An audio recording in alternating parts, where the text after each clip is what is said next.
We've spent the first half of today understanding what's happening to human judgment, to the supply chain, to the role of the marketers. That was the diagnosis. The second half is the provocation. We sought out the practitioners. We didn't wait for permission. We are rethinking content and commerce right now under real conditions at real scale. Not because they had to, because they saw what was coming and leaned in. 2 sessions, content and commerce. Lauren Price and Christina Cubeta opens, Parabinder Dhariwal closes. Between them, they're going to give you a complete different way of thinking about 2 things you thought you already understood. In a world where AI agent might be the first audience for your content, before any human sees it, what does it mean to be a brand worth finding? Lauren Price has built one of the highest brand presence scores amongst global retailers at COS, at cost, not by sending more, by thinking differently about what content is actually for. Christina Cubeta is a founding advisor to Agentic Advertising Org and is going to help connect Lauren's playbook to what it means for all of us. They're here to inspire you to rethink, not optimize your content strategy. Please welcome Lauren and Christina.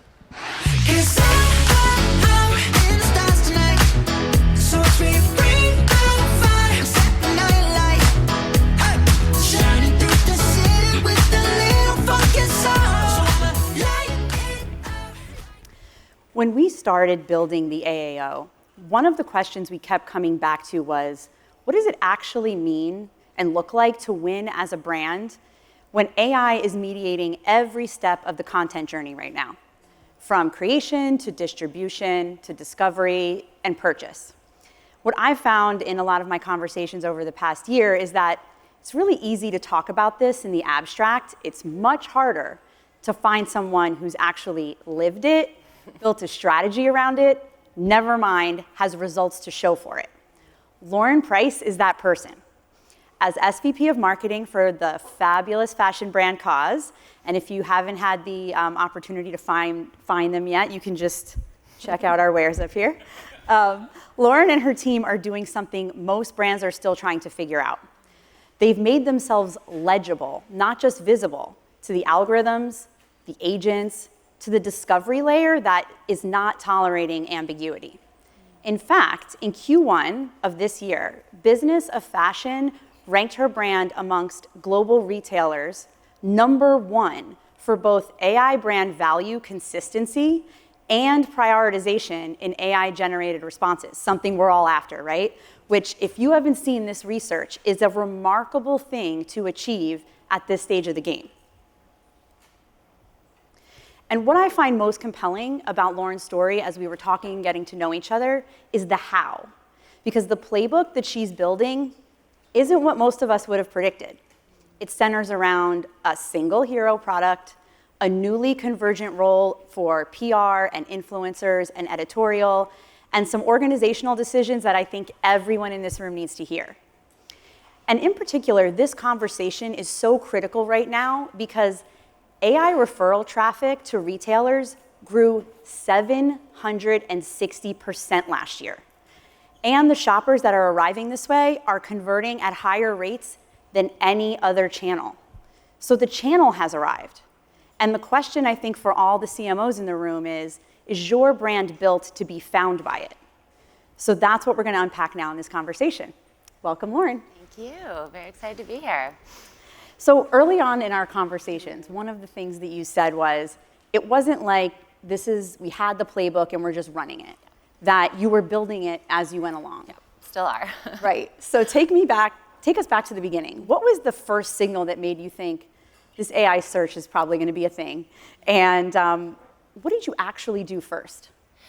Yeah, I mean, I think I kind of didn't doubt that there was going to be significance. It was a little bit more a matter of timing. And just drawing on my personal experience, I started working in fashion e-commerce about 20 years ago, and there was a lot of skepticism then that people would, buy a $500 dress online, buy, a pair of designer shoes online. Then there was skepticism that people would convert, check out on mobile devices. So, not every innovation is readily adopted. We don't have to talk about the metaverse, but I think the things that are things that really have kind of convenience and bring, convenience and ease to people. And so that struck me as something that, AI search and discovery was going to do, which was why it was more a matter of when was the right moment for us to really get more hands-on. As everyone can probably relate to, your team has only so much time and energy, and they have to stay focused on kind of executing and driving the business. So there's always this balance of how much do you kind of focus them on kind of innovation and being prepared versus what needs to be done now. And so I think for me, I'm just a kind of rabid consumer of industry data, consumer data, just trying to kind of gauge when something is sort of hitting the right kind of pulse, that it's time to kind of get hands-on.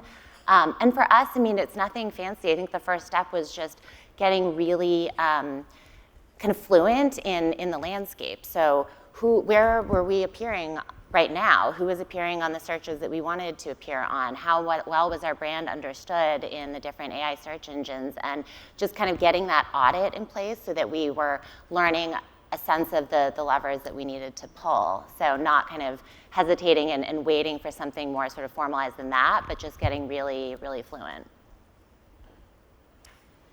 Okay, so the team's getting really fluent, and meanwhile, Cashmere is your hero product, right? Yes. So let's get into one of our favorite things, Cashmere, because I think it's really one of the most concrete versions of everything we'll discuss today. You started seeing AI traffic climb in August, right? Yeah. And so walk us through what you did and how you briefed PR, influencer, and paid, and sort of tell us what surprised you most about what actually moved the needle. Yeah, I mean, that timing in summer and kind of saying, okay, now's the moment for us to start really testing and trying things out here. I mean, it was sort of this natural fit for our brand at that time of year, kind of going into the fall. Cashmere was so important. But it also was this really ideal focus, I think, for this kind of search visibility piece, because the AI rewards this combination of brand dominance and category specificity. And so we kind of had almost like the most right to win, the best foot to put forward with Cashmere. And it was kind of this combination, as you said, of all the sort of tools that we had in our toolkit. To be clear, I also was kind of having conversations with our tech team about, needing to enrich our product feeds and kind of onboard new partners that would help make our product data kind of more visible to LLMs. But, those things take time, and those projects kind of work their way through the system. So in the meantime, we were just eager to also kind of get hands-on with the tools that we had. So I think as far as kind of what we did, there were very clear sites that were kind of ranking the best as far as citations in AI search. And they kind of apply across a range of industries. But from a fashion perspective, those kind of highest citation sites were very much these kind of recommendation shopping-oriented publications. So you would say like a Who, What, Where, The Strategist, Vogue Shopping, because that content it's sort of like a super review. It's really in-depth, really focused on the attributes of the product. There's maybe kind of comparison between different options, and that sort of in-depth focus is just kind of a gold mine for LLMs. These were also publications that our PR team, had relationships with, and so they really just doubled down on that and focused very specifically on Cashmere and specifically this heavyweight Cashmere. So that, I think, wasn't necessarily a surprise, because there's some overlaps in best practices to SEO, and these are sites that have been really important from an SEO perspective. But that was a really kind of key step for us. The one that was a little bit more of a surprise was influencer.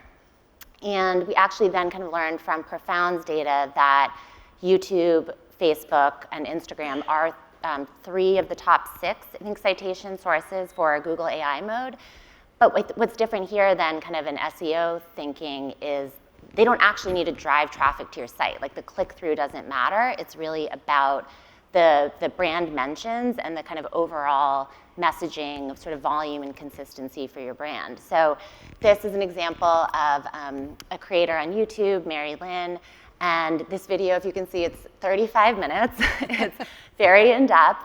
And YouTube specifically has transcripts that get created. So now you think 35 minutes of transcripts, like this is, again, a gold mine for LLMs. It's also something that someone who's considering spending $400 on a sweater as a person is going to find valuable too.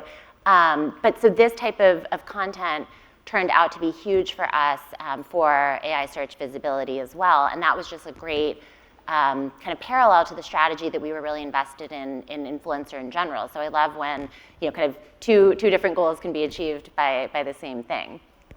This screen here actually shows kind of, it's maybe the font's a little small, but Mary Lynn, she has, I think it's maybe 10,000 subscribers. That video had 250 likes. Like, this is by no means a sort of large scale kind of YouTube creator, but it's the relevance. Like, her kind of bio here talks about how she's focused on kind of wardrobe of seasonal styles that are well designed and minimal and focus on proportion and quality. So those are all terms that really align to who our brand is. So again, that fit and that consistency were actually kind of more important than just overall reach, which was sort of a different way of thinking about influencer. One of the phrases you used in our conversation that I loved was giving LLMs a stable picture to work from. Yes. And I think typically for some, brand values can seem like a squishy concept. And so how do you make them legible enough for an algorithm? And what, as a brand, are you saying over and over that's actually working? Yeah, it's, that was one of the kind of 4 areas from business to fashion that we ranked well in. And that's certainly one where it wasn't, oh, we need, this is going to be helpful for our AI search. We need to kind of crisp up this brand message. We were really well positioned there already. I think COS has had a very kind of consistent, clear brand message. And, actually just what I was sort of showing there from Mary Lynn, I think helps kind of show how well that was picked up for us. But we're focused on quality and craftsmanship and refined aesthetic and this kind of timeless style. So when we're reaching out to publications, when we're engaging new influencers, when we're on our own channels, those messages are really kind of consistently delivered. And so it's, again, kind of that stable picture that the AI is then able to kind of read and honestly sort of spit back. So it almost wasn't so complicated as kind of like the input and the output, but I think, again, that consistency and clarity was something that was really important for us. So just to pull on a thread that's kind of running throughout there a little bit, consistent messaging across all types of execution, whether that's brand or performance. And so just to follow that, last fall you merged your PR and performance marketing teams, which is a significant structural decision. What did that unlock for you that you maybe couldn't have gotten from working the team separately? Yeah, I mean, I think we would have said we collaborated so well together, and I think we did by many measures. There was just something different about spending so much time together in the same team meetings, kind of tackling the same problem together, that everyone had this focus on a shared goal, but was kind of bringing their own sort of subject matter perspective to it. And that cross-pollination was very central to these tactics that I've talked about so far. I mean, when you think about having a consistent brand message, that the performance team was really kind of taking that in. The influencer piece was a combination of relationships that the PR team had, as well as taking a more kind of performance affiliate-based approach to influencer. And kind of everything was really underlaid by this measurement-based sort of performance marketing mindset. So kind of taking that performance mindset and sort of applying it to these kind of brand tactics was really, I think, at the heart of what made this so effective. And if, I think it's becoming maybe a little more common, but if this is something in your remit, bringing those teams together, I think beyond just the AI discovery piece is something really to think about at this point, because the effectiveness of performance marketing, the effectiveness of brand marketing are so intertwined. Like, the success is truly dependent now, and so the org structure arguably should reflect that too. And I think what it's done, and kind of hopefully will continue to do, is basically make our budget more efficient, because finding these unlocks has kind of created these efficiencies. So, in theory, this like working together more effectively can kind of make the money go further, since at the end of the day, that's what we all want as marketers, is more budget. But it's I think there's still a lot that we can uncover there, kind of in this topic and outside of it. Yeah, so let's build on that conversation a little bit, because I think there's a temptation in the AI era to think you can just keep over-indexing on performance. That GEO and AEO are just more efficient lower funnel tactics. But I think what you're actually describing is that that brand search volume is a predictor of AI citation. And so our favorite topic that we riffed about on our chat, but what would you say to the CMO who's still fighting that battle with the CFO? Yeah, I was laughing. I was like, did you look at my calendar? That's the next meeting I have right after this. I think we had this data from Profound. It's always helpful to get an outside expert to kind of tell your team the same thing that you've been saying. But the brand search volume was the single kind of highest correlated factor to visibility in AI search. And so you can kind of connect that back to something like advertising on YouTube. We've done these tests, many of you probably have too, makes our paid search on Google more efficient. So I think one tactic is kind of taking something that's new but framing it in the context of something that's more familiar and proven, and saying this is the same dynamic we're seeing here. We want to make sure that we're kind of getting ahead of that. And then also, intuitively, if you get a recommendation from an AI search engine and you've never heard of the brand, you're like, okay, all right. I'm not sure how much trust is there yet with the search engine. If you get that recommendation and you're like, actually, I've been seeing this a lot on TikTok, or this influencer that I like has been talking about this brand, then it's not just the visibility that matters; it's actually more salient too. So, I think, in general, bringing your CFO along for the journey. I mean, we're all learning what the playbook is, kind of learning these tactics. So just being really kind of vocal and collaborative, so that they're learning along with you. I'm going to butcher it, but this kind of idea of like you're more invested in what you made yourself, right? So it's like if they're kind of feeling like they're in this with you, then I think that definitely helps with that kind of permission structure. So I wanted to put these up for all of our marketers in the room as a bit of a bonus, but these are my favorite graphs from my favorite study called The Long and the Short of It that the IPA put out a couple of years ago. And for any of the skeptics in the room, they studied 1,000 campaigns, 700 brands across 80 countries and many, many years. So read, it's legit. It proves without a doubt that long-term brand building combined with short-term sales activation, so performance marketing, is what's yielding the highest profit. Higher volume, lower price sensitivity. That's the CFO's dream, right? So this is a money slide, if I've ever seen one. Take it into your next budget meeting.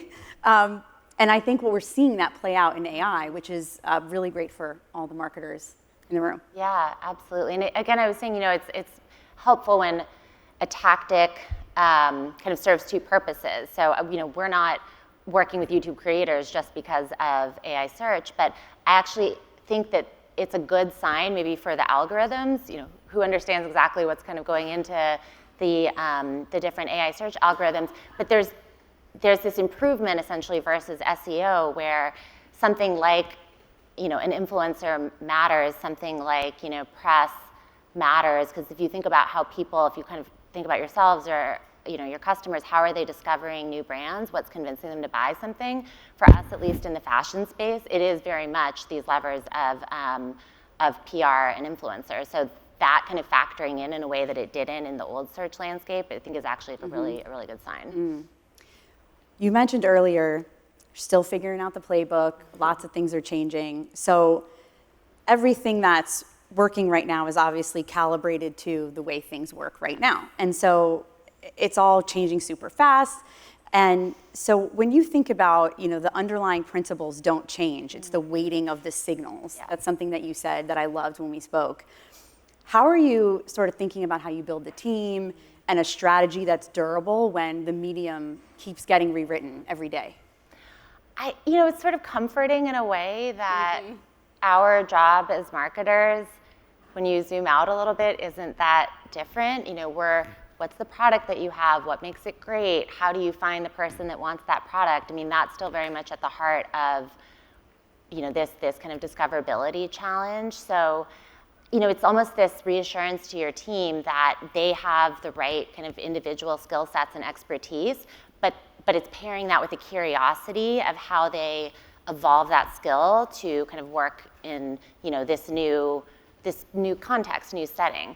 But it's not, the concept isn't kind of new in that sense. So I think that is kind of reassuring.